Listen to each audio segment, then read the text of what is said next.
Now we can discern the chilling, silent scream on the face of this child who is now facing imminent extinction.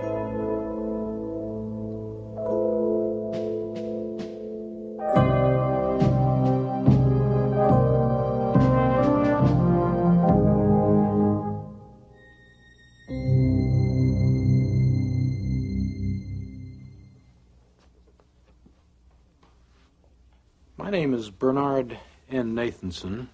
I'm a physician, a practicing obstetrician and gynecologist. And I think I've had a passing experience in matters of abortion. Now, when I was a medical student in 1949, we had no such science as fetology. We were taught that the unborn child, the fetus, was something in the uterus, but it was really an article of faith as to whether or not it was a human being and whether or not that human being had any unique personal qualities. But the whole story has changed since the 1970s.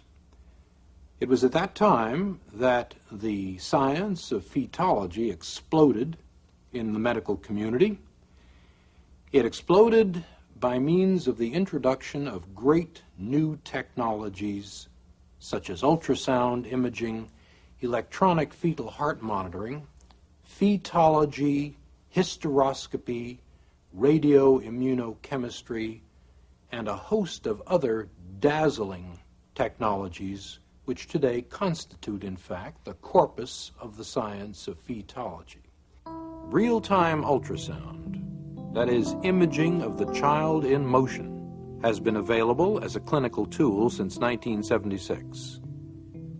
The room for the ultrasound examination consists of a conventional examining table, as well as the ultrasound imaging device itself, a bulky appearing machine here. Now the pregnant woman is positioned on the table for the examination. The abdomen is suitably draped. The head of the instrument is now placed over the uterus. This device, in turn, consists basically of a crystal which sends out pulsing high-frequency sound waves and a transducer which collects the echoes of these waves. The echoes are then collated by a computer, which in turn assembles them into a recognizable image of the living unborn child. And the child can be imaged by either a linear scan, which is useful for later pregnancies, or a sector scan, which is more accurate for delineating the child in an early pregnancy, such as this one. The image, reconstructed from the echo pattern, is capable of truly amazing resolution. And so discerning is this instrument that the tiny valves of the heart can be studied as they snap open and shut during the contractions of the heart. Mothers and fathers, for the first time, have been afforded a view of their unborn child by this spectacular technology. And those technologies, those apparatuses and machines which we now use every day, have convinced us that beyond question, the unborn child is simply another human being, another member of the human community, indistinguishable in every way from any of us. Now, for the first time, we have the technology to see abortion from the victim's vantage point. Ultrasound imaging has allowed us to see this. And so for the first time, we are going to watch a child being torn apart, dismembered, disarticulated, crushed, and destroyed by the unfeeling steel instruments of the abortionist.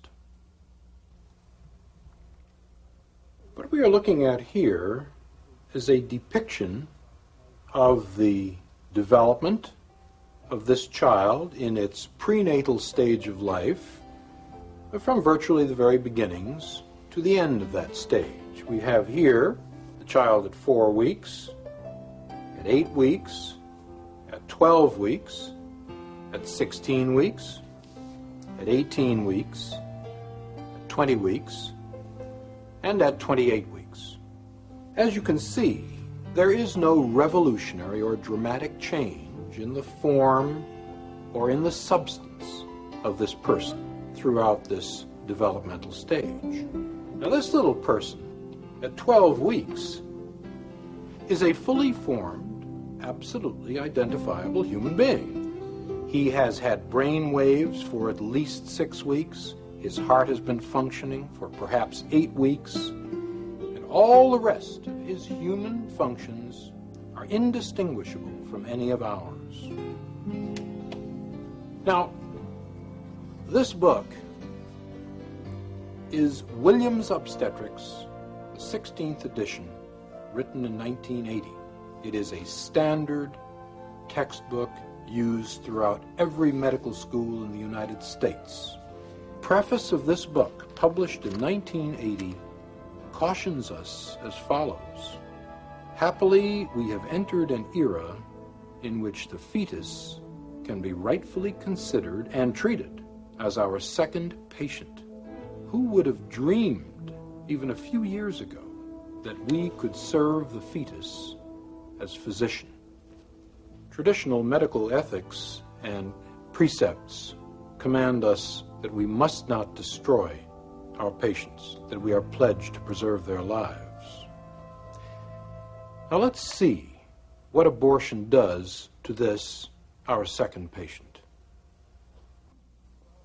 We have then the 12-week unborn child in the uterus being this muscle surrounding the child. When the abortionist commences the procedure, he will first place this instrument, which is known as a speculum, into the woman's vagina and will then open it in order to visualize the cervix, the neck of the womb, here.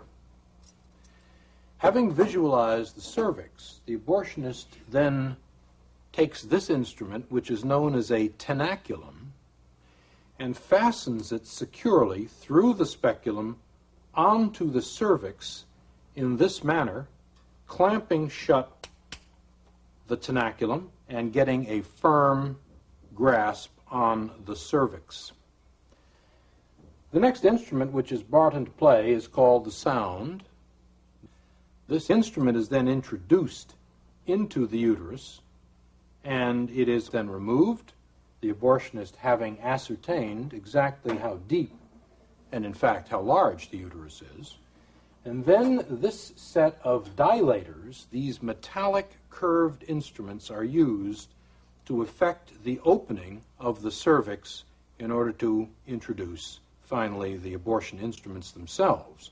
The abortionist first introduces the most slender of these instruments into the cervix to dilate the cervix, turns the instrument around to a slightly larger end, introduces that end, and then works his way through the various graduated, increasingly larger ends of this dilating instrument. He will then take the instrument known as the suction apparatus, which is opened. It is in a sterile container prior to the actual use of the instrument. And then this will be inserted through the dilated cervix up into the uterus and will then puncture the sac surrounding the child, allowing the amniotic fluid to escape. The instrument then will come into direct contact with the child, and with a pressure of approximately 55 or so millimeters of mercury applied to the end of this instrument as it is attached to a long, thick suction tubing at this end and to the abortion instrumentation, that is the machine at the other end. The suction tip will begin to tear the child apart. The pieces of the body are torn away, one by one, until finally all that remains are shards of the body and the head itself. The head will be too large to come through this instrument itself. This will necessitate the introduction of this instrument, called a polyp forceps, into the uterus through the already dilated cervix, and the abortionist will then attempt to grasp the free-floating head of the child in the uterus between the rings of this instrument. The head is then crushed, the contents of the head removed, and finally the bones of the head.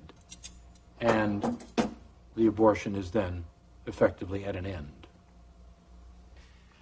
We've seen what the 12-week child appears on the ultrasound screen. And we have also seen the mechanics, the actual steps of a 12-week abortion. Now, for the first time, we're going to see a film made with real-time ultrasound imaging of a 12-week abortion. Bear in mind that this is not an unusual instance, a late abortion. This is one of the 4,000 or so a day done every day in the United States. This film was made at an abortion clinic. The physician who performed the abortion was a young man who was working in 2 different abortion clinics at the time. He had already done close to 10,000 abortions in his young life. When he was asked to attend the editing session to view the film, he was so appalled at what he had done that he left the room momentarily, came back to finish the editing, but never again did another abortion. The young woman who used the real-time ultrasound camera was a feminist and a strong pro-abortionist, but she too was so moved by what she saw at the editing session that she never again discussed the subject of abortion. Now, let's turn to the actual film itself. We are now looking at a sector scan of a real-time ultrasound imaging of a 12-week unborn child. The child is orientated in this direction. You are looking now at the head of the child here, the body of the child here, and this image is the child's hand approaching its mouth. Looking a little more closely at the child, we can discern the eye, or the orbit of the eye, here, the nose of the child here, the mouth of the child here, and we can even look at the ventricle of the brain here. This is a fluid-filled space in the brain. We see the body of the child here with the ribs in silhouette and the spine of the child at the back.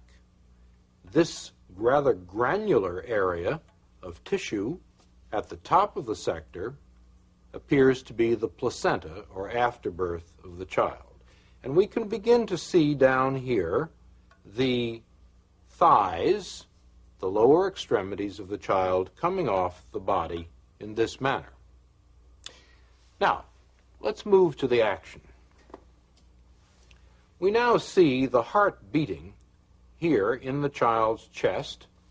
The heart is beating at a rate of approximately 140 a minute, and we can see the child moving rather serenely in the uterus. One can see it shifting position from time to time.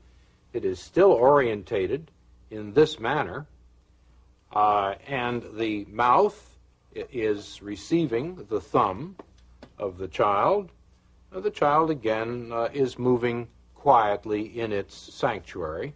Now, this shadow which we are seeing down at the bottom of the screen is the suction tip. We have colored the suction tip deliberately in order for you to discern it more clearly.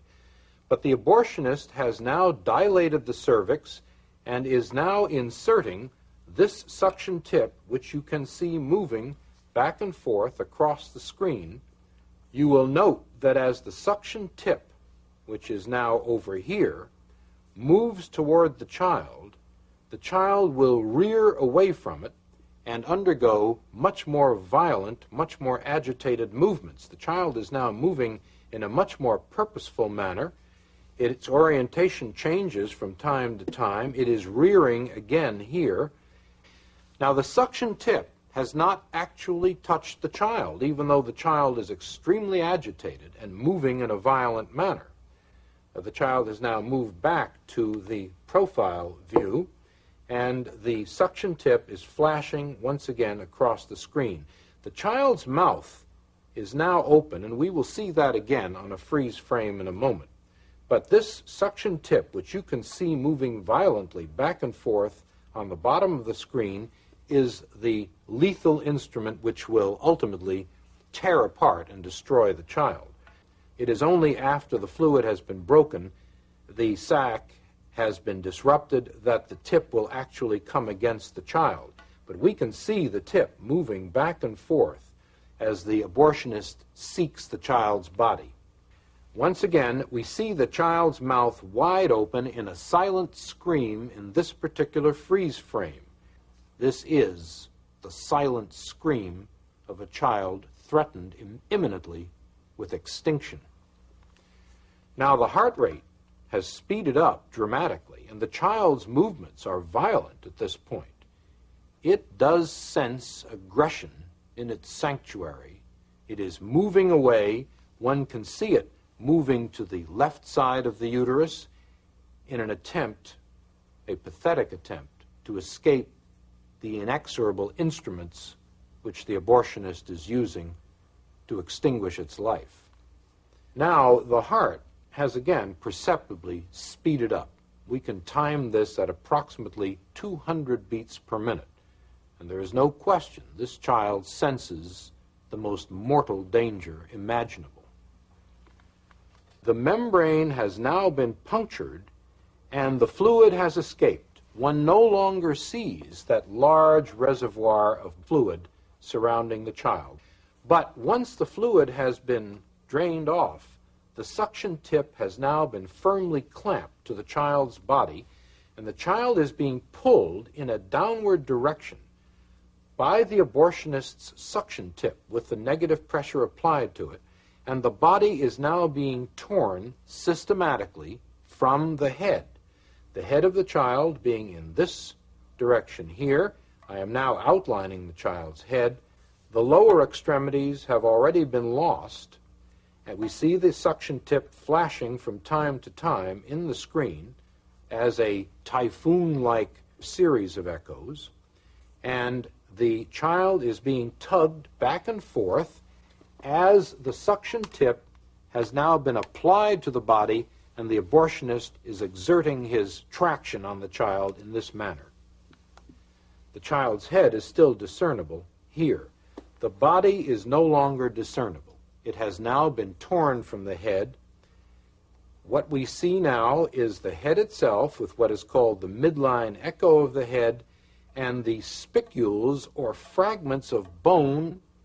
Now this head, which I'm outlining here, on this 12-week child is simply too large to be pulled in one piece out of the uterus. The abortionist is going to have to employ this instrument, the polyp forceps, in an attempt to grab the head. The abortionist will attempt to crush the head with this instrument in this manner and remove the head piecemeal from the uterus. The abortionist and the anesthesiologist have a secret language between them which shields them from the grisly reality of what is going on. The abortionist and the anesthesiologist together refer to the head of this child, which is now being sought, as number one. And the anesthesiologist will inquire of the abortionist, "Is number one out yet? Are we finished?" we now see intermittently the shanks or blades of this instrument appearing in the image here. The head tends to float freely in the uterus. Here are the shanks or blades of the instrument coming across here. And the head is now being locked on by this polyp forceps, and the head is being pulled down toward the cervix. Now all we see remaining are simply the shards, the broken fragments, the pieces of tissue which document that there was once a living, defenseless, tiny human being here. In considering the impact of abortion on our society, let's look at some figures as to what has actually happened in the last 20 years. We have reliable figures indicating that in 1963, long before abortion became legalized by the infamous Roe v. Wade decision, there were approximately 100,000 illegal abortions done annually in the United States, and very few legal abortions. In 1973, the first year in which that Roe v. Wade decision prevailed in this country, there were 750,000 abortions done. And in 1983, the last year for which we have full and complete figures, there were 1.5 million abortions. Now let's look at abortion as an industry. Last year, there were 1.5 million abortions done in this country. And the average cost of an abortion is about $300 to $400 per operation. This has created an industry in this country of about $500 to $600 million a year, which would qualify to be on the Fortune 500 list of largest industries in the world. 90% of these monies are going into the pockets of physicians, and the remainder into the pockets of the entrepreneurs who run the clinics. Now, we've had some recent investigations on the question of these clinics. Clinics are being franchised out like fast food services across the country. We know there are chains of them in California and through the Southwest and even in the Southeast of the United States.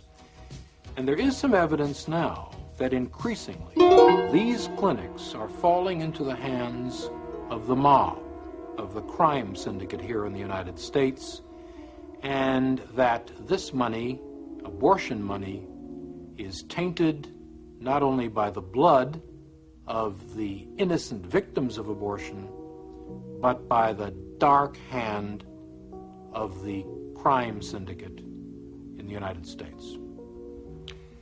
When discussing abortion, we must also understand that the unborn child is not the only victim. Women themselves are victims just as the unborn children are. Women have not been told of the true nature of the unborn child. They have not been shown the true facts of what an abortion really is. Women in increasing numbers, hundreds, thousands, even tens of thousands, have had their wombs perforated, infected, destroyed. Women have been sterilized and castrated, all as a result of an operation of which they have had no true knowledge. This film, and other films which may follow like it, must be made a part of the informed consent for any woman before she submits herself to a procedure of this sort. I accuse the National Abortion Rights Action League, I accuse Planned Parenthood and all its co-conspirators in the abortion industry of a consistent conspiracy of silence, of keeping women in the dark with respect to the true nature of abortion. And I challenge all those purveyors of abortion to show this real-time videotape or one similar to it to all women before they consent to abortion. You know, I think I know a little bit about abortion. I was one of the founders of NARAL in 1969. It's now known as the National Abortion Rights Action League. And for a period of 2 years, I was the director of the largest abortion clinic in the Western world. Since those times, we have a science which is known as fetology, which has allowed us to study the human fetus. And all of those studies have concluded, without exception, that the unborn child is a human being, indistinguishable from any of us, and an integral part of our human community. Now, the destruction of a living human being is no solution to what is basically a social problem. And I believe a resort to such violence is an admission of scientific, and even worse, ethical impoverishment. Somehow I refuse to believe that Americans, who have put men on the moon, can't devise a better solution than the resort to violence. I think we should all, here and now, devote ourselves to an untiring effort to devise a better solution, a solution compounded equally of love and compassion and a decent regard for the overriding priority of human life. Let's all, for humanity's sake, here and now, stop the killing.